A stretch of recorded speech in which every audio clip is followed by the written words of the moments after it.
Hi hello friends, ಎಲ್ಲರಿಗೂ ನಮಸ್ಕಾರ. ಎಲ್ಲರೂ ಹೇಗಿದ್ದೀರಾ? ಎಲ್ಲರೂ ಚೆನ್ನಾಗಿದ್ದೀರಾ ಅಂದ್ಕೊಂಡಿದ್ದೀನಿ. ಹೋಪ್ ನಾನು ಕೂಡ ಚೆನ್ನಾಗಿದ್ದೀನಿ. Welcome back to my YouTube channel. Friends, ಇವತ್ತಿನ ಒಂದು ವಿಡಿಯೋದಲ್ಲಿ ಏನಂದರೆ, ಗೃಹಲಕ್ಷ್ಮಿ 8 ಮತ್ತು 9ನೇ ಕಂತಿನ ಹಣ ಯಾರಿಗೆಲ್ಲ ಬರಬೇಕಿತ್ತು ಅವರಿಗೆಲ್ಲ ಬಿಡುಗಡೆಯಾಗಿದೆ. ಬಟ್ 9ನೇ ಕಂತಿನ ಹಣ 10% ಮಹಿಳೆಯರಿಗೆ ಮಾತ್ರ ಬಿಡುಗಡೆಯಾಗಿದೆ. ಅಂದರೆ ಗೃಹಲಕ್ಷ್ಮಿ ಹಣನ ಯಾರೆಲ್ಲ ತಗೋತಾ ಇದ್ದೀರಾ ಅವರಿಗೆ 10% ಮಹಿಳೆಯರಿಗೆ ಮಾತ್ರ ಬಿಡುಗಡೆಯಾಗಿದೆ. ಮತ್ತು ಇನ್ನು 90% ಮಹಿಳೆಯರಿಗೆ ಇನ್ನೂ ಕೂಡ ಬಿಡುಗಡೆ ಆಗಿಲ್ಲ. ಬಟ್ ಇವಾಗ 9ನೇ ಕಂತಿನ ಹಣ ಬಿಡುಗಡೆ ಆಗಬೇಕು ಇನ್ನು 90% ಮಹಿಳೆಯರಿಗೆ ಅಂತಂದರೆ ಸ್ವಲ್ಪ ಹೊಸ ಅಪ್ಡೇಟ್ ಸರ್ಕಾರ ಬಿಟ್ಟಿದೆ ಅಂತಲೇ ಹೇಳ್ಬೋದು ಸ್ನೇಹಿತರೆ. ಏನು ಹೊಸ ಅಪ್ಡೇಟು ಅಂತಂದರೆ ಸ್ನೇಹಿತರೆ, 9ನೇ ಕಂತಿನ ಹಣವನ್ನು ಬಿಡುಗಡೆ ಮಾಡಲಾಗಿದೆ.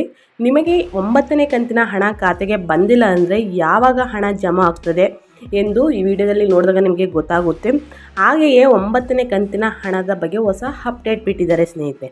ಗೃಹಲಕ್ಷ್ಮಿ ಯೋಜನೆಯ ಮುಂದಿನ ಕಂತಿನ ಹಣ ಬೇಕೆಂದರೆ ಈ 3 ಕೆಲಸ ಮಾಡುವುದು ಕಡ್ಡಾಯವಾಗಿದೆ.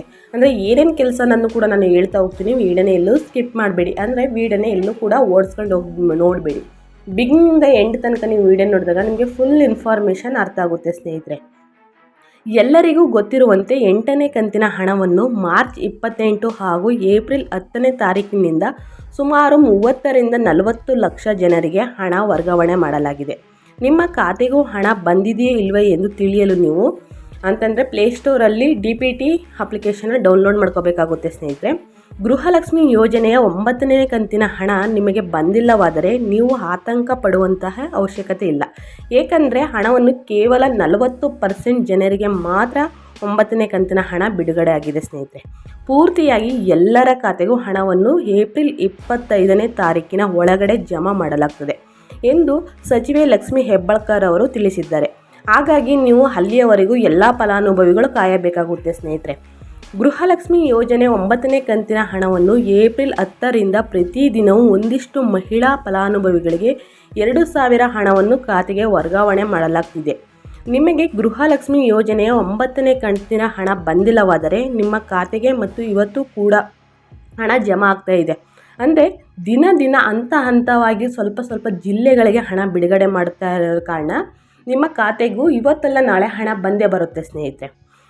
ಏಕೆಂದರೆ ಏಪ್ರಿಲ್ 25ನೇ ತಾರೀಕಿನ ಒಳಗಡೆ ಆಗಿ ಪ್ರತಿಯೊಬ್ಬರ ಖಾತೆಗೂ ಪ್ರತಿದಿನವೂ ಒಂದಿಷ್ಟು ಹಣವನ್ನು ಫಲಾನುಭವಿಗಳ ಖಾತೆಗೆ ವರ್ಗಾವಣೆ ಮಾಡಲಾಗ್ತಿದೆ ಎಂದು ಇಲಾಖೆ ಸ್ಪಷ್ಟಪಡಿಸಿದೆ ಸ್ನೇಹಿತರೆ.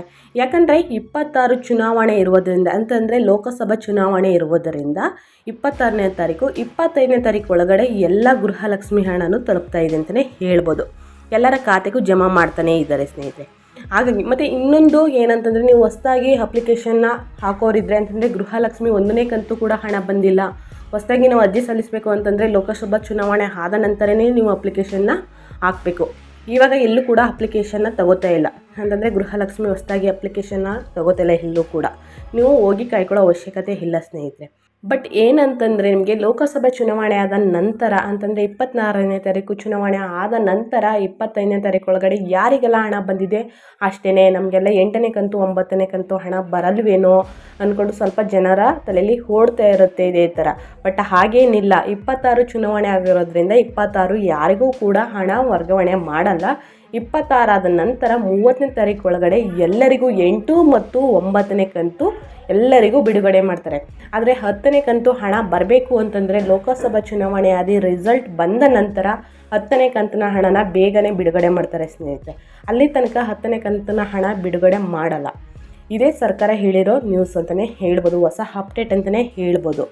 ದಯವಿಟ್ಟು ವಿಡಿಯೋನ ಕೊನೆ ತನಕ ನೋಡಿ. ಇಷ್ಟ ಆದರೆ ಲೈಕ್ ಮಾಡೋದನ್ನ ಮರಿಬೇಡಿ. ಮತ್ತು ಹೊಸಬರು ಯಾರು ನನ್ನ ಚಾನಲ್ ನೋಡ್ತಾರೆ ಪ್ಲೀಸ್ ಸಬ್ಸ್ಕ್ರೈಬ್ ಮಾಡ್ಕೊಂಡು ನೋಡಿ ಅಂತ ಹೇಳ್ತಾ ಮತ್ತೊಂದು ವಿಡಿಯೋದಲ್ಲಿ ಸಿಗ್ತೀನಿ. Thank you for watching.